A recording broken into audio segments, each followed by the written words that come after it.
রাসূল পাক সাল্লাল্লাহু আলাইহি ওয়াসাল্লামকে প্রশ্ন করা হয়েছিল আন উসামা ইবনে যায়েদ রাদিয়াল্লাহু তাআলা ইন্নী আরাকা তাসুমু ফি শাহরি ইয়া রাসূলুল্লাহ ইন্নী আরাকা আমরা আপনাকে দেখতে পাই তাসুমু ফি শাহরি এই মাসে রোজা রাখতে সুবহানাল্লাহ ক্বালা রাসূলুল্লাহ সাল্লাল্লাহু আলাইহি ওয়াসাল্লাম মা তাসুমু ফিহি ক্বালা আইয়ু শাহরিন রাসূল পাক সাল্লাল্লাহু আলাইহি ওয়াসাল্লাম সাহাবাদের প্রশ্নের উত্তর দিচ্ছেন, হে আমার সাহাবা একরাম, তোমরা কোন মাস বিষয়ে আমাকে প্রশ্ন করেছো?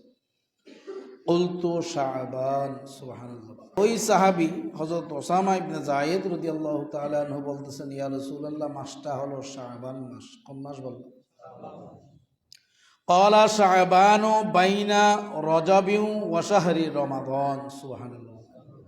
রাসূল পাক সাল্লাল্লাহু আলাইহি ওয়াসাল্লাম বলতেছেন, আমি শাবান মাসে রোজা রাখার কারণটা হলো মাসটা রজব এবং রমজান মাসের মধ্যবর্তী একটা মাস। সুবহানাল্লাহ।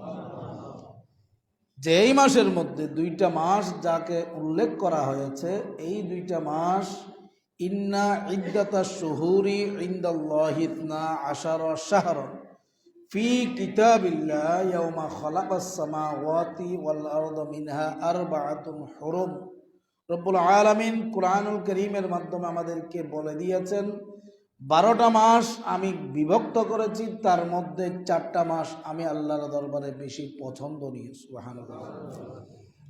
তন্মধ্যে 4টা মাসের ভিতরে রজব মাস এবং রমজানুল মুবারক আল্লাহর দরবারে এই 4টা মাসের 2টা মাস।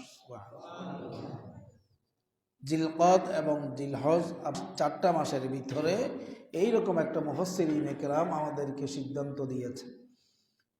এখন প্রশ্ন হলো, রজব এবং রমাদানুল মুবারক 2টা মাস যেহেতু আল্লাহর দরবারে বেশি পছন্দের মাস, মাঝখানের একটা মাস যেহেতু কোরআনুল কারীমে আল্লাহর নির্ধারিত মাস হিসেবে বলেছেন, তবে গুরুত্বর বিষয়ে একটু গুরুত্ব কম দিয়েছেন। রাসূল পাক সাল্লাল্লাহু আলাইহি ওয়াসাল্লাম হাদিসের মাধ্যমে এই শাবান মাসকে আল্লাহ স্পেশাল মর্যাদা আল্লাহর রাসূলের ওসিলায় দিয়েছেন। ইয়াগফিলুন নাসু আনহু, ইয়াগফিলু মানে হচ্ছে গাফেল থাকে। ওই যেটা বলেছিলাম, রজব এবং রমজান মাস মাঝখানে শাবান হওয়ার কারণে মানুষ এই মাসটাকে একটু গুরুত্ব কম দেয়। গুরুত্ব ইয়াগফিলুন নাসু আনহু তুরফাউ ফিহি আমালুল ইবাদ। রব্বুল আলামিনের দরবারে এই মাসের মধ্যে আল্লাহর দরবারে বান্দার আমল উপস্থাপন করা হয়। সুবহানাল্লাহ। ফাউহিব্বু আন লা ইউরফাউ আমালি ইল্লা ওয়া আনা সাইমুন। আমি রাসূল পাক সাল্লাল্লাহু আলাইহি ওয়াসাল্লাম আশা রাখি আল্লাহর দরবারে যদি আমি শাবান মাসে রমজান অবস্থায় থাকি, বেশি বেশি ইবাদত বন্দেগী অবস্থায় থাকি, আল্লাহর দরবারে আমার তালিকাটাও যাওয়ার সময় আল্লাহ আমার তালিকাটা রোজা অবস্থায় পাবেন। সুবহানাল্লাহ। বান্দারা যদি ভালো আমল অবস্থায় পায়, আল্লাহ বেশি খুশি হয়ে থাকেন। সুবহানাল্লাহ।